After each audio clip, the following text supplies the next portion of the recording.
Como agiria ao ouvir que navios de guerra russos estão rumo ao Caribe? Essa pergunta já não é hipotética, está acontecendo. Em junho, o presidente russo Vladimir Putin declarou que enviaria uma frota de navios de guerra para a América para participar de jogos de guerra. A Rússia já invadiu as águas ocidentais antes para impulsionar sua agenda. Em 2016, o país enviou uma flotilha de navios de guerra para a Síria, através do Canal da Mancha, sob estrita supervisão britânica. A Rússia, navegando tecnicamente em águas internacionais, precisava se aproximar do Reino Unido para levar seus navios ao destino necessário. Agora é diferente. Navios de guerra russos não estão apenas indo para outro país. Eles permanecerão no Caribe, num claro aviso para os Estados Unidos. Continue envolvido na guerra ucraniana, isso estará no futuro. Isso nos faz questionar. Por que a Rússia faz esses jogos de guerra agora? Como os Estados Unidos reagirão e como será o impacto da Rússia, próxima à América, em outros países?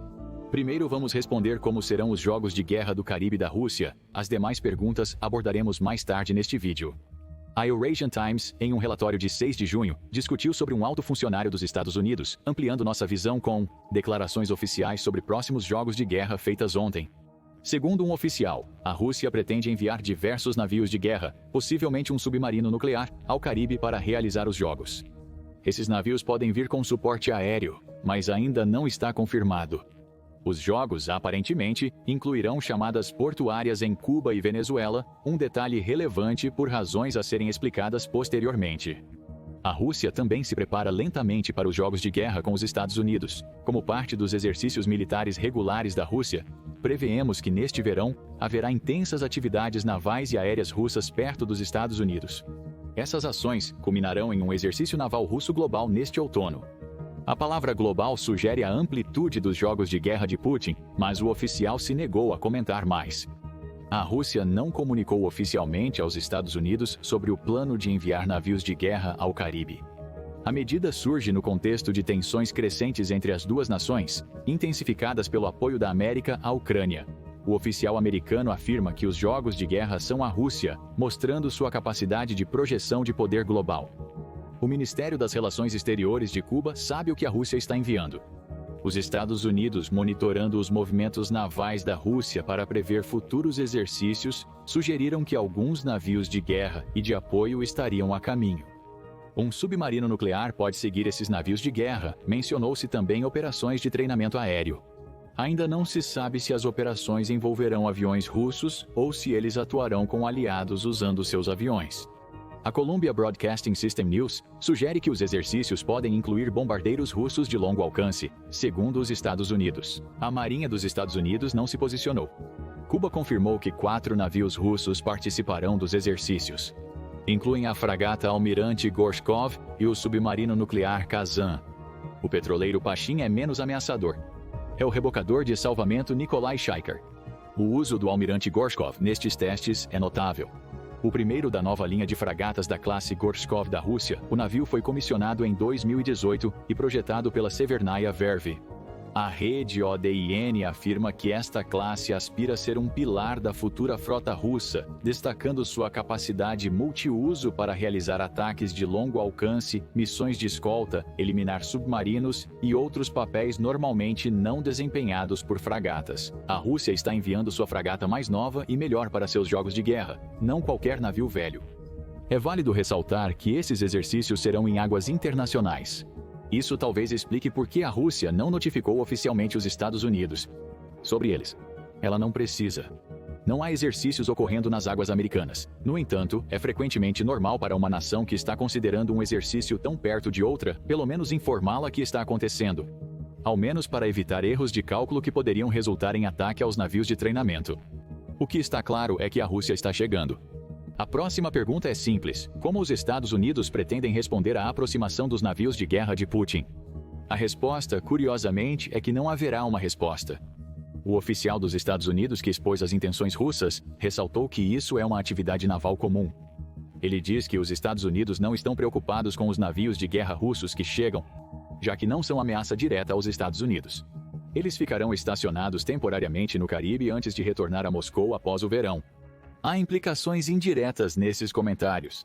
A alegação dos Estados Unidos de que os jogos de guerra são inofensivos é verdadeira. Na superfície, esse pequeno contingente de navios de guerra não atacará a América. O comentário também pode ser interpretado como uma indireta à Marinha Russa pelos Estados Unidos, usando isso para dizer a Putin que não o vê como uma ameaça naval, não importa quantos navios ele envie. Afinal, os Estados Unidos viram a Rússia perder cerca de 1/3 de sua frota do Mar Negro na guerra contra a Ucrânia.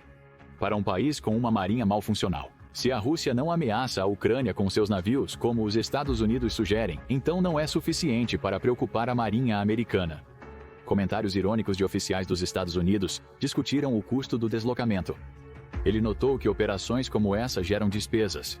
Os Estados Unidos sugerem essa pequena demonstração de agressão é apenas um indício de que a Rússia tenta demonstrar sua prontidão naval e capacidade de realizar desdobramentos, mesmo com uma frota envelhecida. Além disso, não é como se essa fosse a primeira vez que a Rússia enviou navios para algum lugar perto do território americano.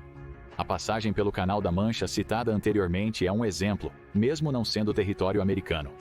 A viagem levou a Marinha Russa perto dos aliados da Organização do Tratado do Atlântico Norte, Reino Unido e França.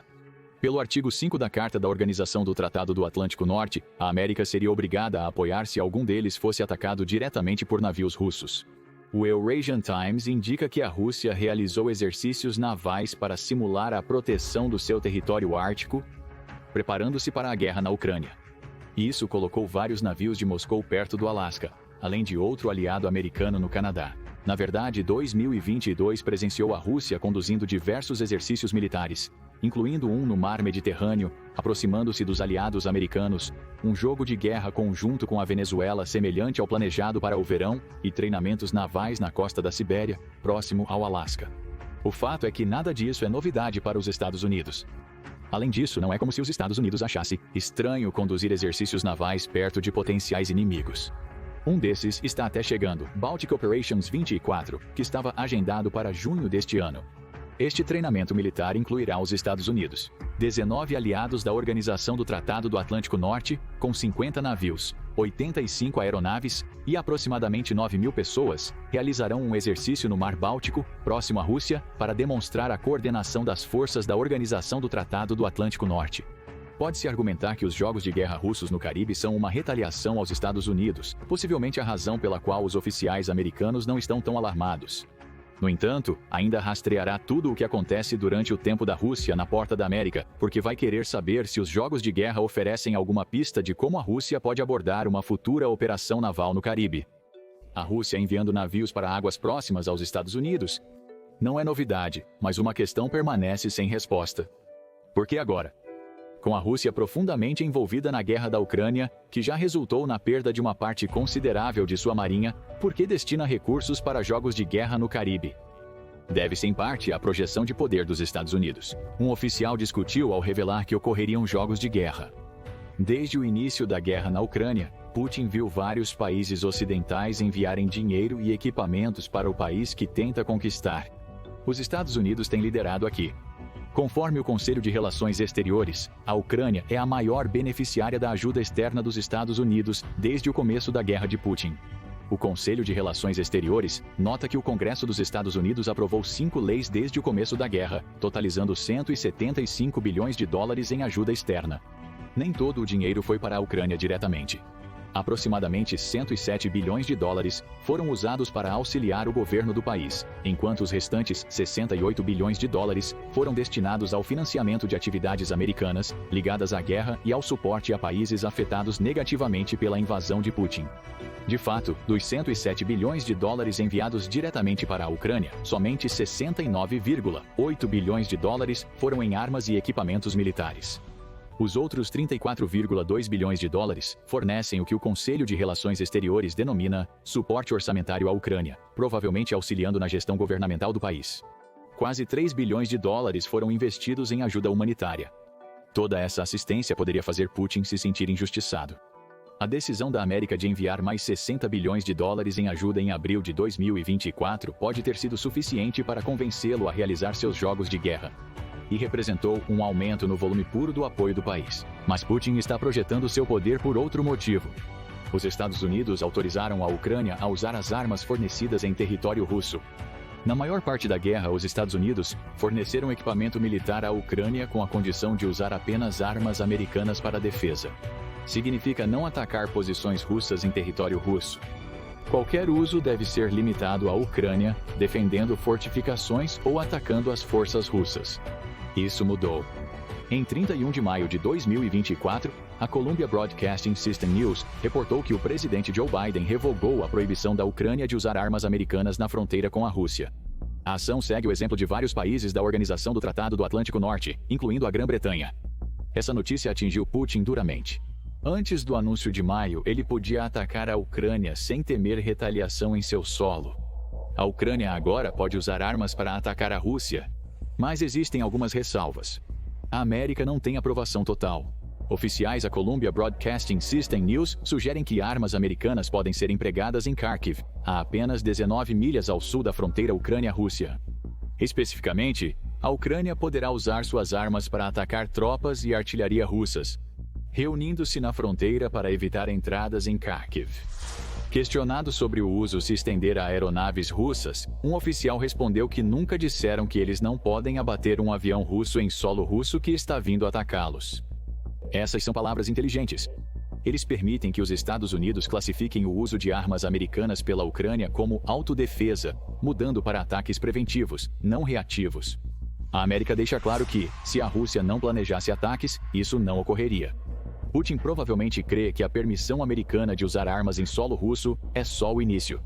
Se a Ucrânia pode atacar além da fronteira perto de Kharkiv, em breve poderá atacar mais dentro da Rússia, justificando a demonstração de poder. Ao fazer jogos de guerra no Caribe, Putin quer mostrar aos Estados Unidos que ele pode enviar sua marinha para perto dos americanos, e que essa possibilidade agora está em seu pensamento. Aviso: pare de apoiar a Ucrânia ou haverá mais exercícios perto do seu território. É improvável que os Estados Unidos sucumbam à pressão, tendo em vista seus comentários sobre a obsolescência da marinha russa e a não ameaça dos navios e submarinos que a Rússia envia. Ainda assim, a projeção de poder pela Rússia é o objetivo final. Mas não é o único objetivo. Antes falamos que navios russos visitarão Cuba e Venezuela durante os jogos de guerra, algo que deve ser lembrado. Explicaremos o porquê, começando por Cuba. No dia seguinte à revelação americana dos planos russos para jogos de guerra, o Ministério das Relações Exteriores de Cuba fez seu próprio anúncio. Cuba revelou que 4 navios envolvidos no exercício, como dito antes, e os navios russos atracarão em Havana de 12 a 17 de junho. Nenhum transportará armas nucleares. O fato de que isso precisava ser destacado representa o quão tensa a situação realmente é, e o próprio exercício não representa uma ameaça para a região. Cuba acolherá os navios russos com uma salva de artilharia, em resposta aos 21 tiros disparados por eles, como um anúncio de sua chegada. Por que isso pode preocupar os Estados Unidos? É que os jogos de guerra representam mais um aperto na renovada ligação entre a Rússia e Cuba. A Guerra Fria levou à crise dos mísseis de Cuba, onde os Estados Unidos descobriram a construção secreta de mísseis nucleares soviéticos em Cuba. A ligação entre Cuba e Rússia existe há décadas, mas diminuiu após o colapso da União Soviética nos anos 1990. O ano 2020 revelou um fortalecimento da relação entre ambos que sugere um retorno a algo parecido com o que tinham nos anos 60. Segundo a Columbia Broadcasting System News, a Rússia voltou com promessas substanciais e Cuba tem acolhido bem. Por exemplo, a emissora relata que a Rússia prometeu fornecer a Cuba doações de trigo de emergência e melhores negócios em gasolina. O primeiro é de suma importância. Cuba, sofrendo com grave escassez de alimentos, pediu ajuda às Nações Unidas em fevereiro de 2024. Um influxo de trigo russo pode auxiliar na solução da crise e permitir que Putin amplie sua influência em Cuba. Mas a relação vai além de trigo e gasolina. Em novembro de 2023, o site do governo russo informou que o vice-primeiro-ministro, Dmitry Chernyshenko, se reuniu com Ricardo Capriles, vice-presidente do Conselho de Ministros de Cuba. Foram discutidos vários tópicos, como a formação de acordos comerciais bilaterais, o cumprimento das promessas de ajuda humanitária da Rússia a Cuba e assuntos ligados à economia de ambos os países. O turismo foi discutido na reunião. O site do governo russo registra 60 mil viagens de russos a Cuba nos primeiros 6 meses de 2023. O Ministério dos Transportes da Rússia foi incentivado a aumentar o número de voos para Cuba, em 10 até o final de 2023. Mas a verdadeira manchete da reunião foi a assinatura de um programa relacionado ao comércio e cooperação econômica, que delineia a relação entre os dois países até 2030. Retornando ao relatório da Columbia Broadcasting System de julho de 2023, ele notou algo que se revelou surpreendentemente premonitório. Observadores cubanos indicam que mais navios russos atracarão em Havana e que bombardeiros de longo alcance russos podem voar para a costa leste dos Estados Unidos e pousando em Cuba. Em resumo, prepare-se para o que foi confirmado quase um ano após a publicação do relatório. E o significado desses laços estreitos para os Estados Unidos a longo prazo? Chris Simmons, ex-membro da Agência de Inteligência de Defesa, especulou sobre isso em uma conversa com a Columbia Broadcasting System. Simmons, que já trabalhou para eliminar espiões cubanos, incluindo um de alto nível na Agência de Inteligência de Defesa, afirma que os fortes laços da Rússia com Cuba atualmente não implicam um retorno à Guerra Fria. Ainda assim, ele diz, muitas das táticas que já vimos antes voltarão. Especificamente, Cuba ainda possui uma das melhores operações de espionagem. Isso é crucial para a Rússia, segundo Simmons. Eles podem questionar os cubanos. O que as operações especiais estão fazendo nessa região? Segundo Simmons, Cuba teria as respostas. Isso é uma má notícia para os Estados Unidos. A Rússia, fortalecendo sua relação com Cuba, poderia resultar em mais informações indo para Moscou, basicamente significando que a Rússia teria uma base próxima ao continente americano. Não indica que a Rússia atacaria a partir de Cuba. Seria tolo fazer isso, a menos que o ataque fosse o início de uma grande guerra. O simples fato de Cuba e Rússia cooperarem em exercícios militares e operações de treinamento envia uma mensagem para os Estados Unidos. Temos aliados, inclusive um quase no seu quintal. Depois temos a Venezuela. Os laços da Rússia com a Venezuela não são tão profundos quanto os laços com Cuba, mas não há dúvidas de que a relação entre os dois tem se fortalecido nos últimos anos, por um motivo principal, o petróleo. Conforme relatório de outubro de 2023, a Rússia espera que o presidente venezuelano, Nicolás Maduro, visite Moscou em breve. Embora a visita não tenha ocorrido, o Kremlin informou em abril de 2024 que ainda está em progresso. Contudo, o motivo da visita potencialmente revela por que os navios de guerra russos pararão na Venezuela. Em resumo, a Venezuela possui as maiores reservas confirmadas de petróleo mundialmente, e a Rússia é o segundo maior exportador deste recurso no mundo. Conforme explicado pelo vice-primeiro-ministro da Rússia, Alexander Novak, seria uma grande conquista para a Rússia garantir um relacionamento. Novak vê a Venezuela como um importante parceiro russo na América Latina e destaca a relevância dos esforços russos para intensificar a relação, especialmente diante das tentativas ocidentais de usar a demanda energética como pressão política. Isso provavelmente refere-se às severas sanções comerciais de petróleo aplicadas à Rússia após a guerra na Ucrânia. Os comentários de Novak indicam que a Rússia busca influenciar as maiores reservas de petróleo mundiais, e se aproximar da Venezuela poderia facilitar isso. Possivelmente, esse é o motivo do apoio da Rússia à Aliança Econômica dos Países, Brasil, Rússia, Índia, China, África do Sul. O grupo de 10 membros, que inclui a Rússia, envolve vários países não ocidentais trabalhando juntos em áreas de política econômica. Visa estabelecer laços econômicos mais fortes entre seus membros e diminuir a influência ocidental na geopolítica global e questões econômicas. Por isso, a Rússia deseja incluir a Venezuela no grupo. Isso possibilitaria influenciar diretamente os países da América do Sul. É relevante mencionar que a Venezuela apoia basicamente a Rússia na guerra ucraniana. Conforme relatado pela Análise da Venezuela, em fevereiro de 2024, foi discutida uma reunião entre o presidente Maduro e o ministro das Relações Exteriores russo, Sergei Lavrov. Na reunião no Palácio Miraflores, o presidente venezuelano afirmou que seu país apoia a Rússia contra os nazistas. Isso ecoa as afirmações de Putin de que sua invasão à Ucrânia é em parte justificada pelo que ele acredita ser uma forte presença nazista no país. Lavrov respondeu que a Rússia, ciente do interesse venezuelano em se juntar ao Brasil, Rússia, Índia, China, África do Sul e atual presidente da associação, contribuirá para isso. Ambas as partes se beneficiam desse reforço na relação. Para a Venezuela, laços com a Rússia significam uma oportunidade de ingressar no Brasil, Rússia, Índia, China, África do Sul e um meio potencial de distribuir suas reservas de petróleo mundialmente. Quanto à Rússia, ela consegue influenciar como essas reservas de petróleo são usadas, ao mesmo tempo que fortalece os laços com outro país que está perto dos Estados Unidos, assim como fez com Cuba. Se os Estados Unidos não agirem com cautela, o envolvimento da Rússia na América Latina pode levá-los a serem cercados por países prontos para colaborar com a Rússia para enfraquecer sua posição geopolítica. Talvez a real ameaça aos Estados Unidos sejam os jogos de guerra da Rússia. É improvável que os navios causem problema. São poucos e fracos demais para ameaçar a marinha americana. E as consequências de eles atracarem em Cuba e Venezuela? Essas são muito mais preocupantes, porque indicam que a Rússia está tentando aumentar sua influência nas Américas. É uma estratégia comum aos Estados Unidos.